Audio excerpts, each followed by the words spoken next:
We're very lucky, indeed we're privileged to have with us tonight Eric Lichtblau, a distinguished journalist and author.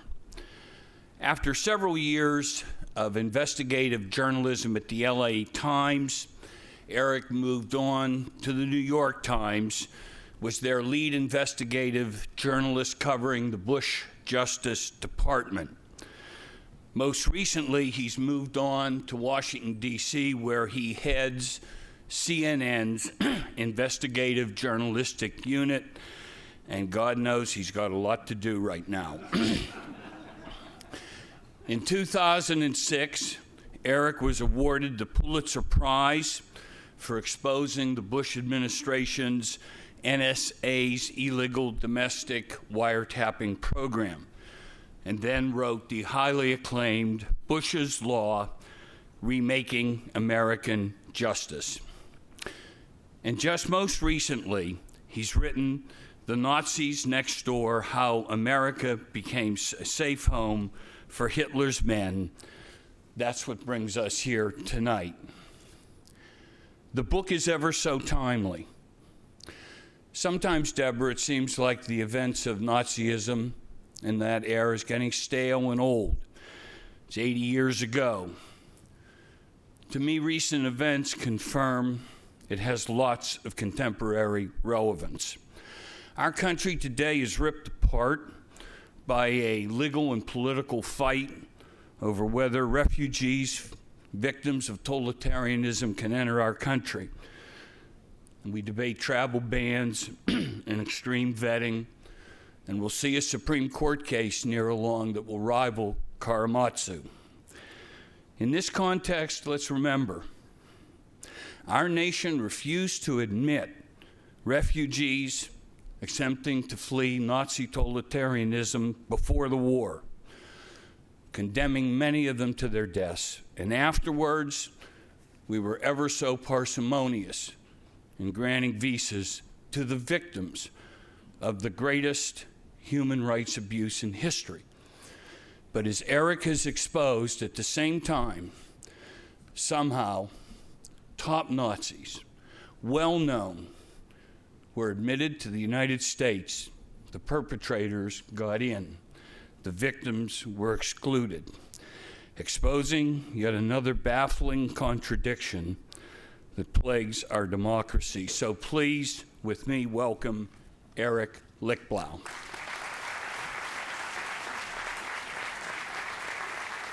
Bill and I did not consult about my talk and his remarks, but I swear we must have done some sort of unconscious mind meld, because my mind is also on the Syrian refugee crisis. And again, I'm a little, I think Bill must have come and swept my notes away when I wasn't looking, and he sort of took the first part of my talk, but I give it anyway, because it's such an important topic. When I started doing the research and writing for my book, now almost 5 years ago, there was no Syrian refugee crisis. The civil war in Syria was just starting. Now we have, by the last count of the UN, nearly 5 million displaced refugees in Syria. The horrible images of children washed ashore, of chemical attacks from the Assad regime.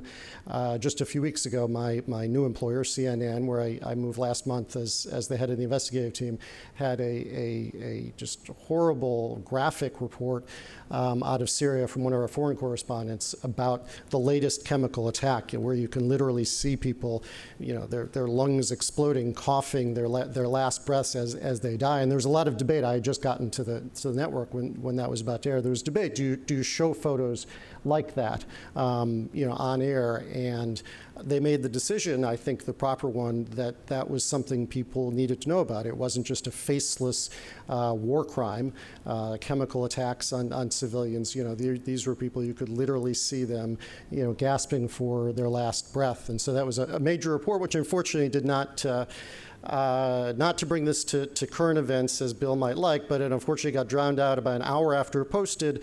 The president fired Jim Comey. So no one saw that report because everyone was talking about Jim Comey to this day, and a month later, we're about to hear from Jim Comey tomorrow.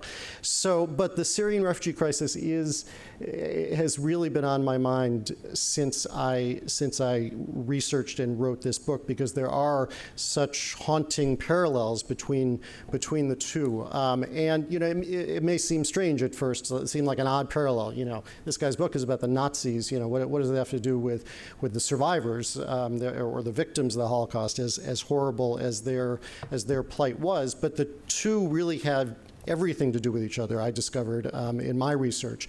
As many horrible things as I came across in interviewing survivors and Justice Department officials who were chasing Nazis and researching things in the archives, for all the horrible things, I think the most galling to me was the treatment of the survivors after the Holocaust, of the worst human rights crisis and refugee crisis to this day, until the current Syrian crisis.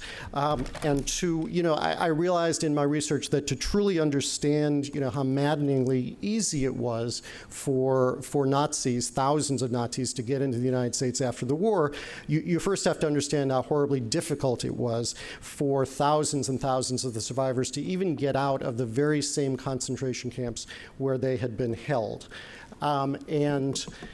We think of the liberation of the camps. We just celebrated, the 70th anniversary a few years ago of the liberation of the camps. There were ceremonies at Auschwitz, et cetera.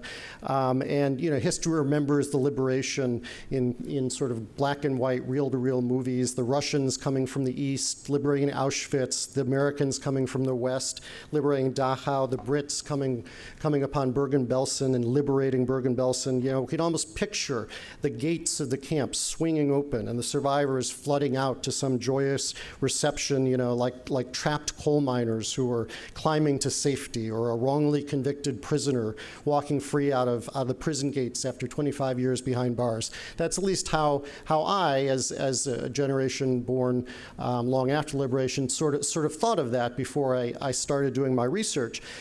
The truth is, it was nothing like that. This is sort of a sepia image that we've created of the quote-unquote liberation of the camps. Maybe some of us with longer memories remember the difficulty that was dramatized in the best-selling book Exodus by Leon Uris in 1958, that told about the Jews getting to Palestine after the war and fighting so hard to get there because the British wouldn't let them in. But what history, I think, has really completely forgotten, at least for my generation, and I think certainly for younger generations, was just how wretched the conditions were for the people, the survivors in these displaced person camps, the Jews, the gypsies, the homosexuals, the communists, the other persecuted persons who were put in the camps. And the euphemism that was used for these displaced person camps, which of course were really death camps and slave labor camps. So indulge me for a minute, if you will, while I read just a few sections from the opening section of my book, because I thought that the treatment of the survivors, again, was so important and so overlooked in history and so central to understanding how the Nazis got here, that I made it the very first chapter of the book. That was, to me, the single most important theme of my research. First chapter is called Liberation. Spring 1945, Fehrenwald displaced persons camp outside Munich. While the Nazis fled, their victims were left to languish. These were the lucky ones, hundreds of thousands of Jews, Catholics, gays, Jehovah's Witnesses, communists, Roma, and other quote-unquote parasites enslaved in Nazi concentration camps who somehow had managed to survive Hitler's genocidal killing machine. Yet even after Germany's defeat, the survivors remained in prison for months in the same camps where the Nazis had first put them to rot. The names of their jailers had changed, with the dark Nazi swastikas now replaced by the bright-colored flags of the Allied victors flying above the camps. But the barbed wire fences and armed guards still encircled the camps. They were in a post-war purgatory, living in horrific conditions that a high-level emissary of President Truman would compare to those imposed by the Nazis themselves. Jakob Bieber, a Jew who survived the Nazi purge in the Ukraine, was among the masses confined in the American DP camp at Fehrenwald. Quote, "We felt like so much surplus junk," Bieber would write of his confinement, "human garbage, which the governments of the world wished would somehow go away." Many thousands of the survivors did not leave the Allied camps, some not for months, some not for years, some not at all. Thousands died from disease and malnutrition even after Hitler's defeat. At Dachau, at Bergen-Belsen, and at dozens of DP camps like them, they remained jailed inside the walls that Hitler had erected. With the survivors surrounded by the stench of death and squalor, the liberating Allied forces, led by General Dwight D. Eisenhower, would not allow them to leave. The world didn't know what to do with them. So when I was a researcher for about 6 months at the Holocaust Museum, I spoke with a researcher who specialized in Jewish music. This was a niche of hers. She looked at music that was performed and even originated by the Holocaust survivors in the camps. And she was doing a fellowship at the museum at the same time as I was, and I listened to her play recordings after the war of these heartbreaking Yiddish songs that were sung at the DP camps by the children and later recorded in New York City. Now, my Yiddish is limited to 2 or 3 words, but I'll try this in English. This was from one of the songs. "Where can I go? Who can answer me? Where can I go to when every door is locked?" Now here's Jakob Bieber again from Bergen-Belsen, talking about the way they were treated months and even years after the war in those camps.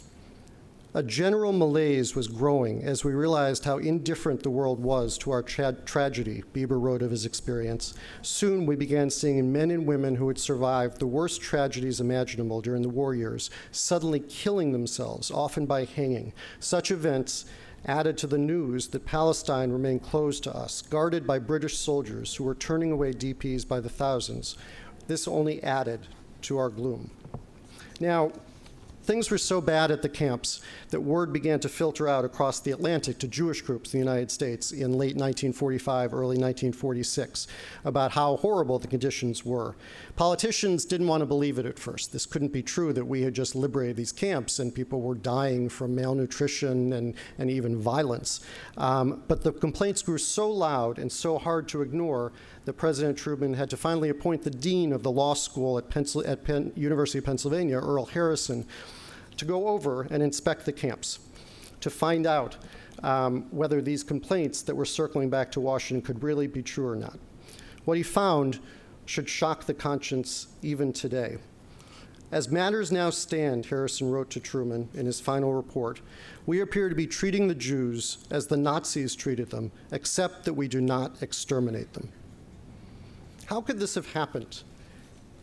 How could it be that after fighting one of the worst genocidal killing machines in history, after vanquishing the enemy, that we could let their victims, up to 200,000 victims, literally starve to death in decrepit conditions in the same camps that the Nazis had put them? Well, to answer that question, I think you have to look, unfortunately, at the very real issue of anti-Semitism.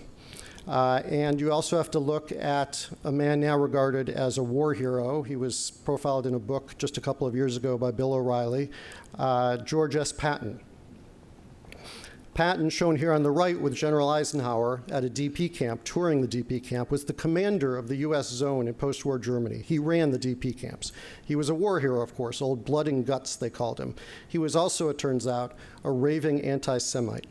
As I was doing my research at the Holocaust Museum, I came across the handwritten journal that was kept by General Patton. Listen to what he had to say in his journal after Earl Harrison sent that blistering report to Truman, comparing the DP camps to the Nazi concentration camps. So after the report to Truman came out from Harrison, talking about how horrible the conditions were, you would think that Patton might have perhaps done something to alleviate the suffering, the conditions, the scarce food, the horrible living conditions, Jews who were literally bunked side by side with their Nazi captors. He didn't. He was furious. This is what he wrote in his journal, that handwritten journal. He wrote, "Harrison and his ilk believe that the displaced person is a human being, which he is not. And this applies particularly to the Jews, who are lower than animals." Laying bare the rabid anti-Semitism that infected the American refugee effort, Patton complained of how the Jews in one DP camp with, quote, "no sense of human relationships would defecate on the floors and live in filth like lazy locusts. He told of taking General Eisenhower, seen here, to tour a makeshift synagogue that the Jews in the camp had set up to celebrate the holy day of Yom Kippur. "We entered the synagogue, which was packed with the greatest stinking mass of humanity I have ever seen," Patton wrote. This was Eisenhower's first glimpse of the DPs, Patton said, so it was all new to him. Quote, "Of course, I have seen them since the beginning and marvel that beings alleged to be made in the form of God can look the way they do or act the way they act." Patton's anti-Semitism infected the operations of the DP camps, and it was made worse by the preferential treatment that Patton gave to the German POWs, the Nazis who we had just defeated. He got in hot water, in fact, with General Eisenhower for using Nazi officers as administrators to run these same DP camps, lording over the Jews, giving them orders despite Eisenhower's own orders to denazify these US-controlled zones. But Patton said, "If you need these men, use them and don't worry about anything else." And his officers did just that. I tell the story in my book of General Patton visiting one of the DP camps where some of the Germans' famed scientists and rocket engineers were being held. It's a telling scene that I came across in some military documents that I got through the Freedom of Information Act. At the German DP camp, General Patton went looking for one of the more prominent prisoners, General Walter Dornberger, who ran the Nazis' famous V-2 rocket program and was the boss of the even more famous Werner von Braun. Patton walked up to him and said, "Are you that guy who was in charge of the development of the V-2 rockets?" "Jawohl, Herr General," the imprisoned Dornberger answered. Patton pulled 3 cigars from his pocket and handed them to the Nazi general. "My congratulations," Patton said. "I couldn't have done it." So what did the disgraceful treatment of the Jews in the DP camps after the war have to do with the Nazis who actually made it into America? That's what my book was mostly about, after all. Well, the treatment of the survivors and the flight of the Nazis had everything to do with one another, and it came down, unfortunately, to basic math. Visas to America were a precious commodity in those early months and years. With some 7 million people left stateless in Europe after the war, even more than the 5 million Syrians today, only 40,000 visas were issued in the first 3 years after the war, and the immigration policies were stacked against the Jews in trying to get those precious few. This is what a Senate lawyer wrote when he was trying to limit the number of survivors allowed into America. The Jews, quote, "do not desire to work, but expect to be cared for." Those visas were a golden ticket out, and for every Jew who was kept in the brutal camps and denied an exit to America, that meant one more visa available for someone else. In those early years after the war, fully 40% of all the visas in America went, by design, to refugees from the Baltics, the so-called captive states that had been occupied by the Nazis during the war. Hundreds of thousands of Lithuanians, Estonians, and Latvians came. They were, as one policymaker put it, quote, "of good stock and good breeding." Now, no doubt the vast majority of those hundreds of thousands were in fact refugees who had just escaped one tyrannical occupying force, the Nazis, and were looking to come to America as a place of refuge, the beacon of light that we had always promised to be. And so those Baltic refugees came, but along with them came thousands of Nazi collaborators, not scientists, not Werner von Braun types, but just your everyday refugees who happened to be high-level Nazi collaborators. They came to America in Queens, in Boston, in Baltimore, in Washington, in Chicago, in Los Angeles, here in San Diego.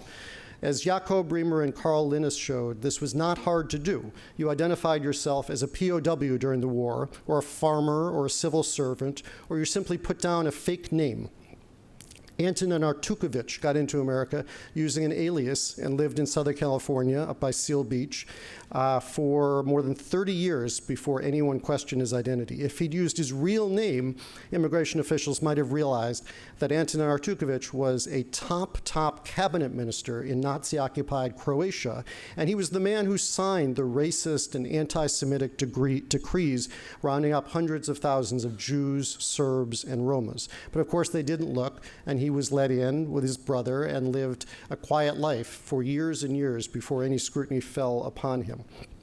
There was little chance of getting caught, since the post-war refugee system in Europe was so overwhelmed and so inept. Think of the flawed rollout a few years ago of Obamacare or some other government bureaucratic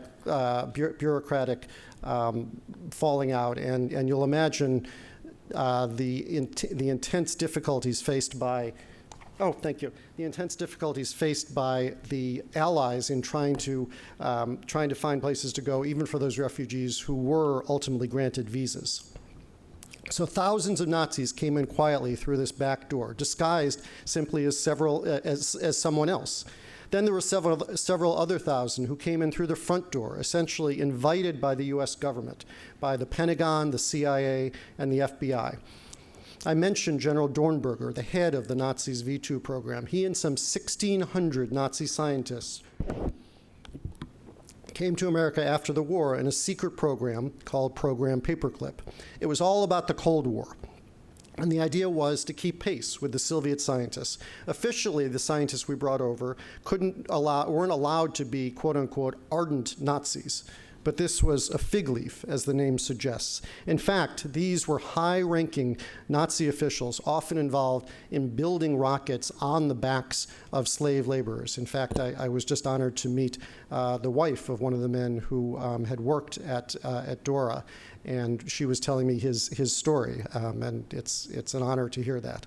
Walter Dornberger and Werner von Braun, they built Hitler's rockets at a camp called Dora Mittelwerks in Nordhausen. They didn't build the rockets themselves, of course. The slave laborers did that. Most of the prisoners were POWs, not Jews, surprisingly, for the most part, but French, Russian, Pole, and others. And the Nazis literally worked them to death building their rocket ships. The more rockets that Hitler wanted for bombing London and Antwerp, and the faster he wanted them, the more prisoners died doing it. Some 10,000 slave laborers are estimated to have died there of disease, malnutrition, exhaustion, and worse. If workers didn't perform their tasks or were suspected of trying to sabotage the rockets, they faced the worst fate of all. They were hanged from a giant construction crane in the middle of the factory. Other workers were made to watch as a lesson to them of what would happen if they didn't follow orders.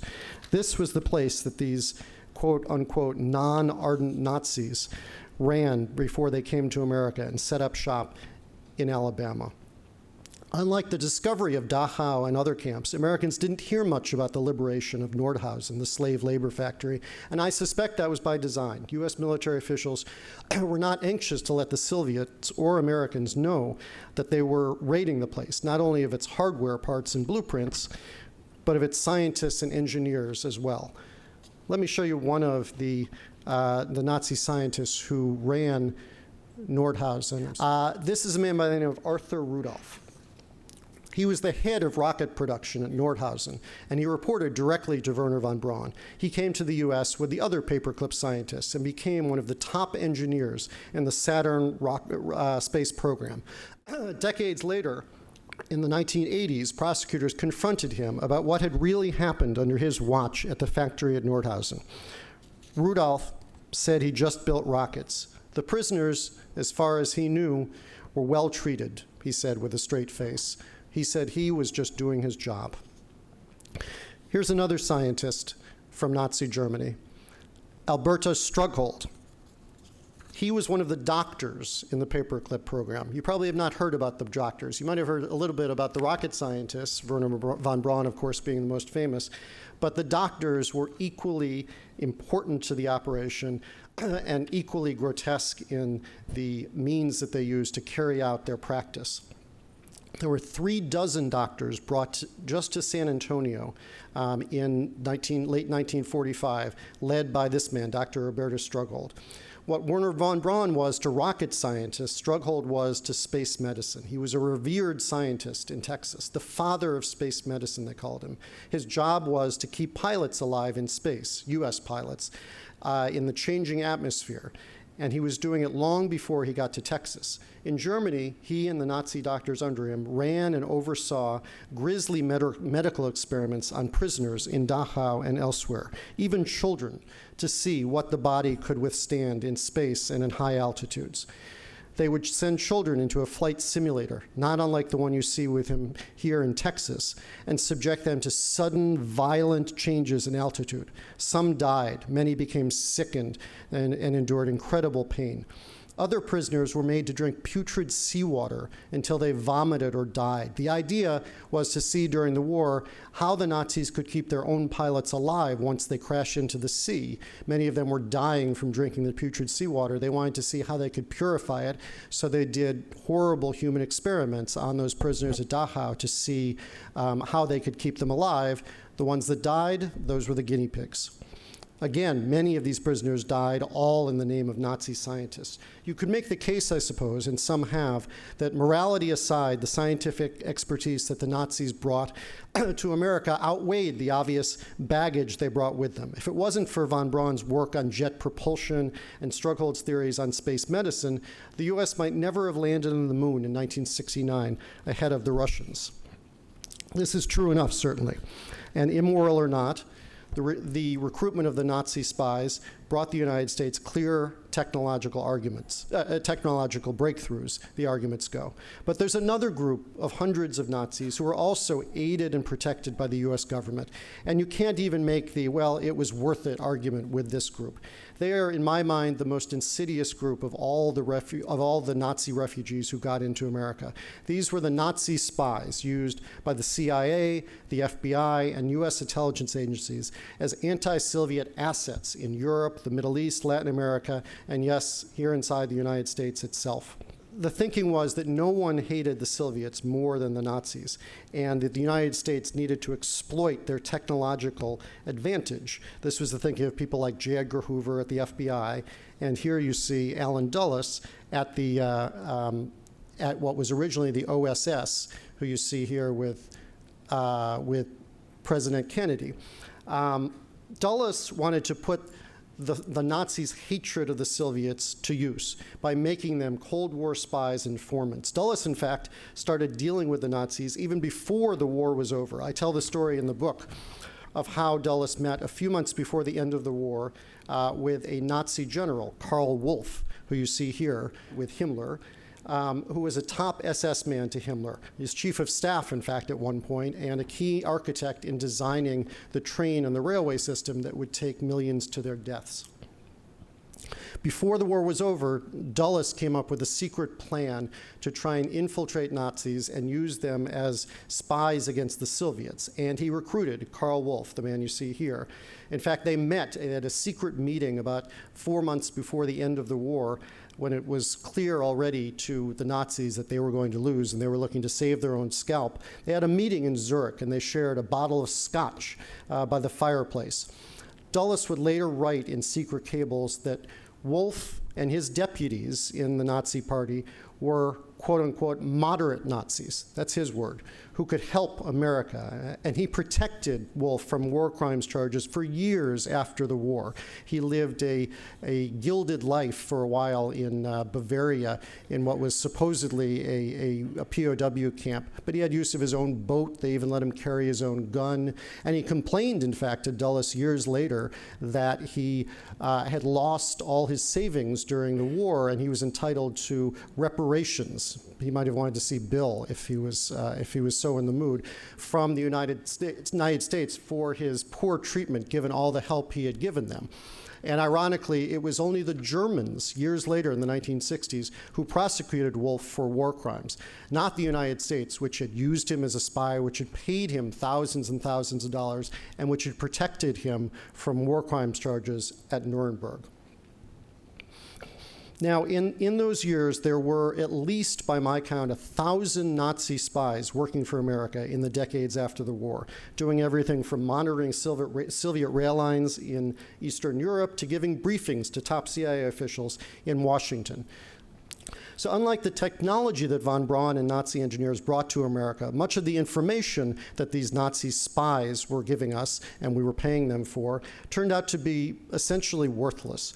I spent weeks at the National Archives in College Park, Maryland, going through these declassified intelligence files on the Nazi spies, and their value to the U.S. was practically non-existent. It should surprise no one that the ex-Nazis, once they went to work for the United States, turned out to be liars, thieves, and drunks.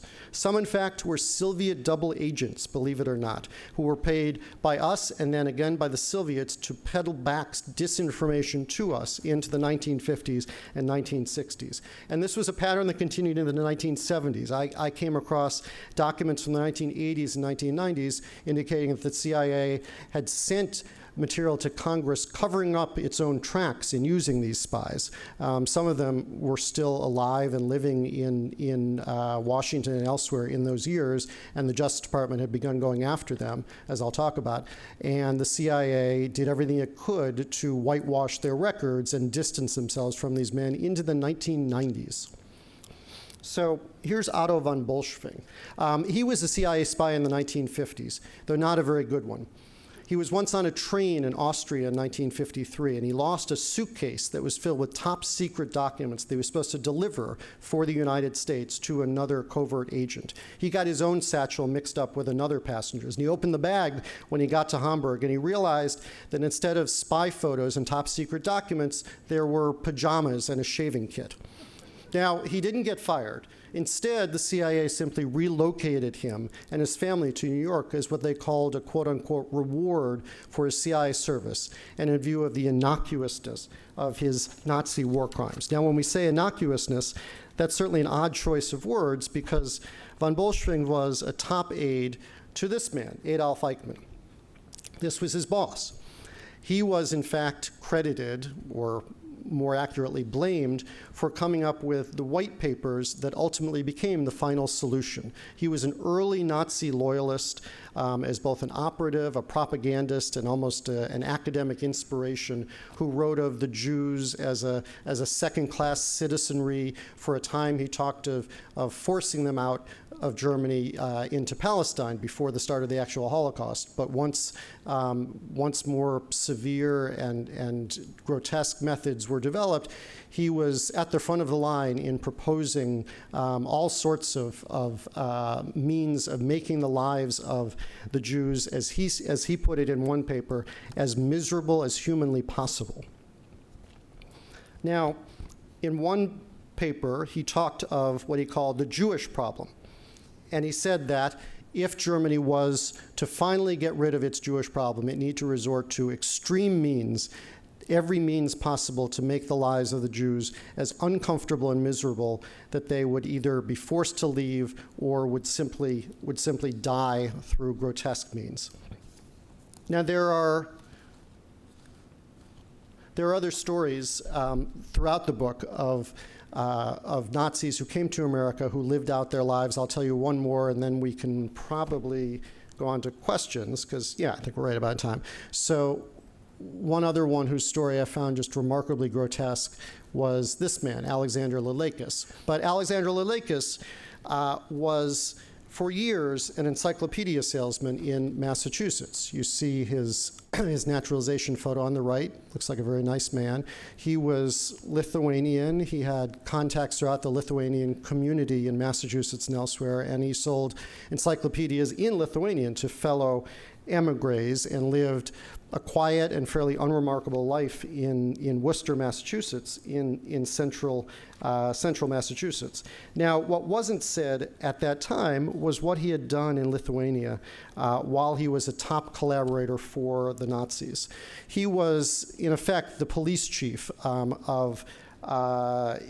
in Lithuania who was responsible for keeping law and order, which of course was a euphemism then, and perhaps now, I won't get into that, for suppressing minorities, mostly Jews, but other groups too.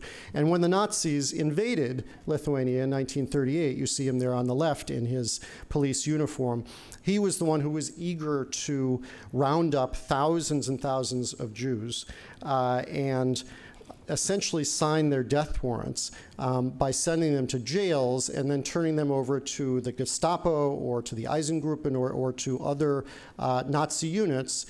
And many of them would ultimately be marched to their deaths in a death pit that was called Panerai, where they were simply gunned down. This was in the years before the gas chambers, before the Nazis had developed their even more sophisticated means.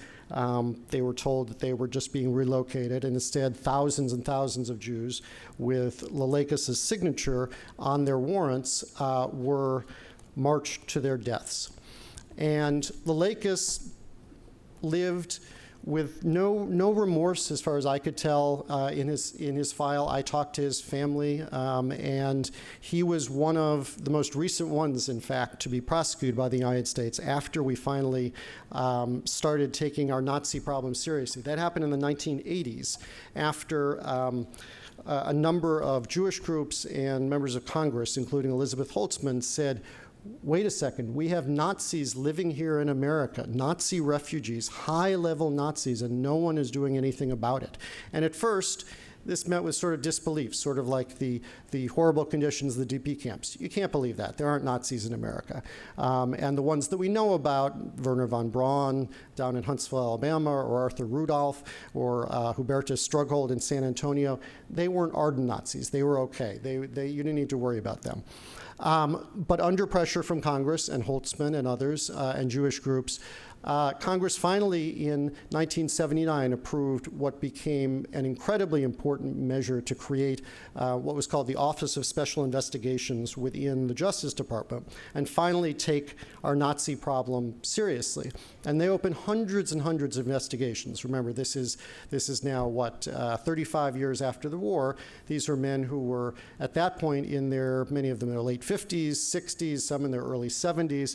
There were already people at that point on the other side of this debate. Pat Buchanan was probably the most vocal among them, saying, these guys are too old, this was so long ago, let it go. What are we doing creating a whole Nazi hunting unit within the Justice Department? And this became a furious political issue during the Reagan administration, with Pat Buchanan leading the way.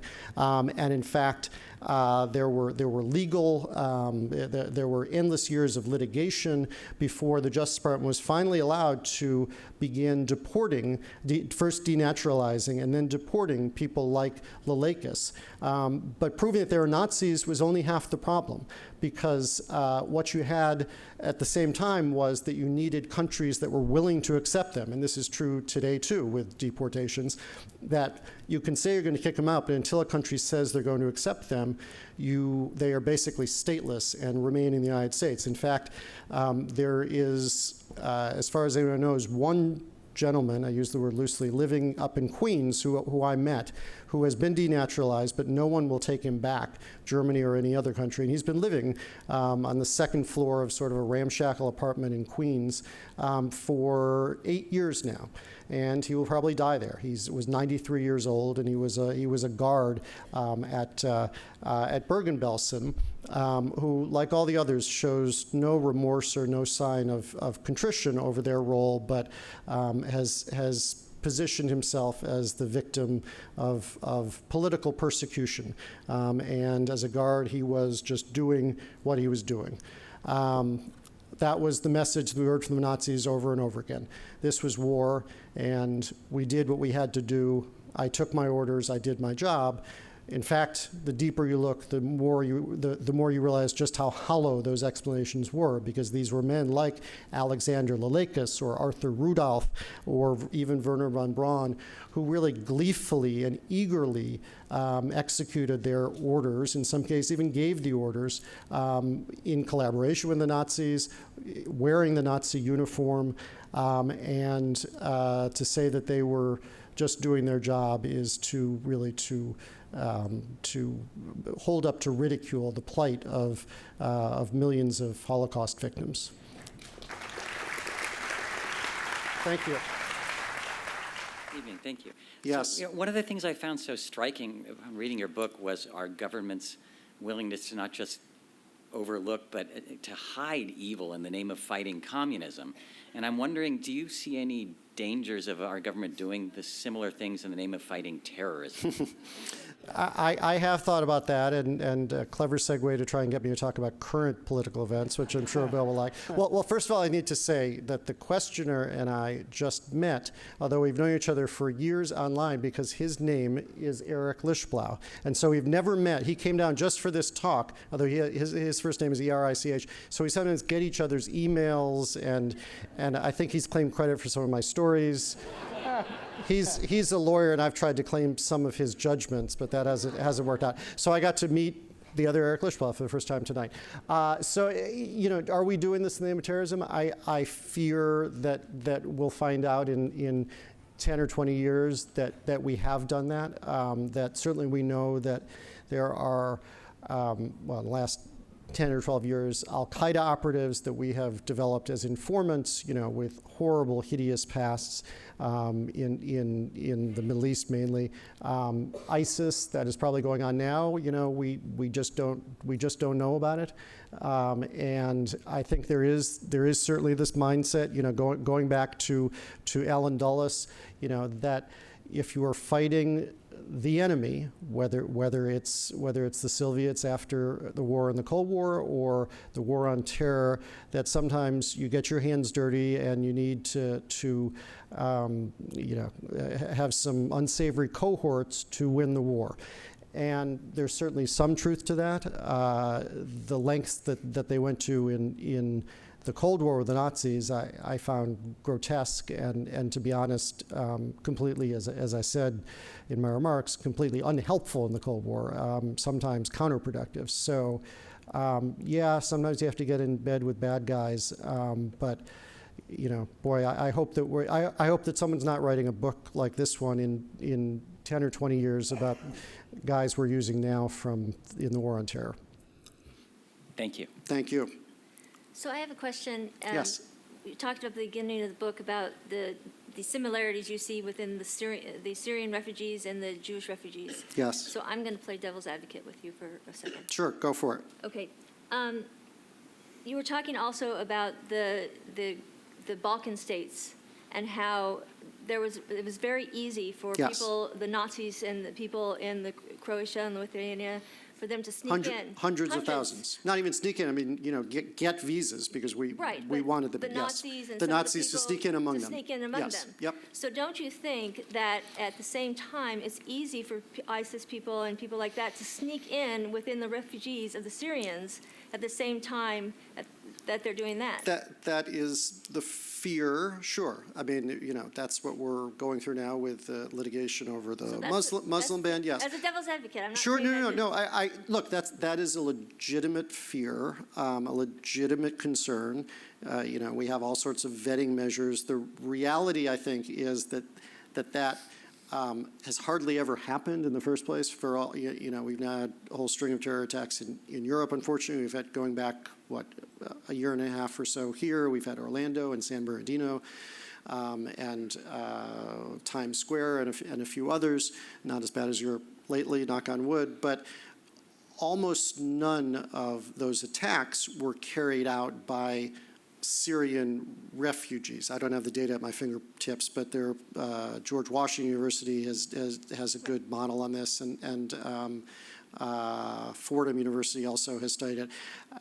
I mean, it's the overwhelming majority of the terrorists. No, it's a legitimate. No, look, none of us want the ISIS operative to get in as a Syrian refugee. And I'm not talking here. I'm just thinking all over Europe and. Sure, and that's why that's a main, if not the main reason that we've seen, Brexit and what's going on in Europe with harsh crackdowns. There is an understandable fear. Bombs go off and we get scared. That's human nature. And what do we do to stop it? Unfortunately, the reality is that many of these, almost all of these cases, again, I don't have the data at my fingertips, in both the U.S. and Europe have been, this breed of homegrown terrorism, Right. who are either born in the United States, Second generation. yeah, or have come here at a young age. These aren't the guys at a displaced persons camp right now in Turkey trying to get out of Syria. Right. Because first of all, they're not getting it at all. I mean, if you remember, a year or two ago, Obama proposed allowing 10,000 in, Right. Oh, no. which seems like, a drop in the bucket, obviously, when you're talking about millions of refugees. And even that didn't go through. That was blocked by Congress because of the fear and maybe some legitimate, some Islamophobia-driven, that It was not, I hear rumblings in the. no. No, you ask a real and legitimate question. Yes. Okay. And I think everyone worries about that. I think certainly are there those in Washington where I work who have fanned the flames, Of course. for political ends. Yes, I think the answer is obvious that yes, that they have made that fear into much more than it is in reality in terms of the danger. Of course they have, yes. Yeah. So, but it's an excellent question. Thank you. I find your discussion of the impact of the Cold War and anti-communism on what happened very interesting. When we brought the lawsuits for the victims of the slave and forced labor situation against the big German corporations like BMW, Volkswagen, Daimler-Benz, Bayer, and the others, we discovered that when the war ended, many of the big executives and directors were imprisoned in Germany initially, and were going to be prosecuted, and there was going to be restitution made to a lot of the workers. And the Cold War just overwhelmed all of that. There was a need to reindustrialize and strengthen Germany. And a lot of these very perpetrators, they not only didn't suffer any penalty, they were put back in those corporations and led big, respectable lives. So it's part of your same narrative. Yes. Well, and along those lines, the irony is that some of the first real prosecutions came in the late 1960s and early 70s by the East Germans, by the communists, the bad guys, the enemies. And they went after, obviously, Nuremberg immediately after the war was the huge one, but then there was a lag of 20, 25 years when really nothing was done against any of these perpetrators who had gotten away. Went to Argentina or Bolivia or the United States. And then the East Germans went after a bunch of them, the business side people who had financed, the death centers, the operatives, et cetera. And that was seen by the U.S. as just sort of political persecution, because these were the communists going after the anti-communists. And even then in the 1970s and 80s, when the U.S. started finally going after some of these guys, that was inevitably the defense was that these were people being politically persecuted because they were anti-communist and not really Nazis. So the Cold War politics hung over, really hung over all of this for years. In fact, the East Germans considered prosecuting Werner von Braun.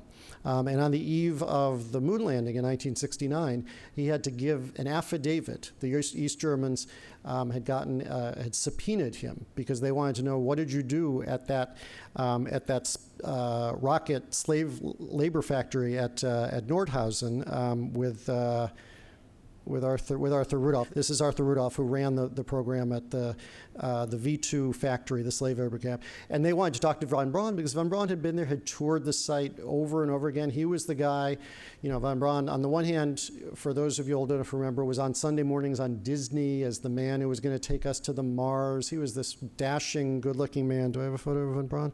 I guess I know von Braun.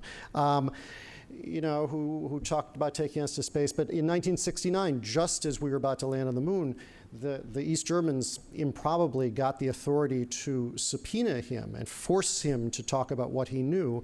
And the U.S. fought this. They did not want their star scientists subjected to this kind of scrutiny.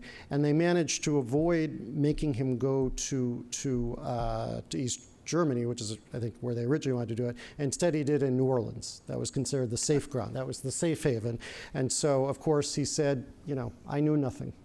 That's always the defense.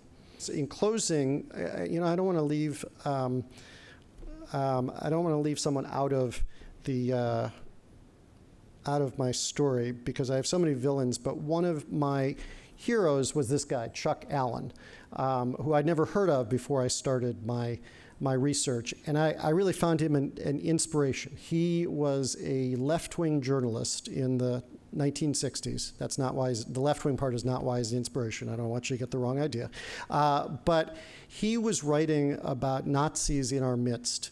You see right there in the headline, way before anyone else even knew it was a thing. In the early 1960s, he produced this 42-page pamphlet for several left-wing publications, communist publications, Jewish publications, naming names. He named a cardinal in Chicago who had banned the Jews I believe in Czechoslovakia.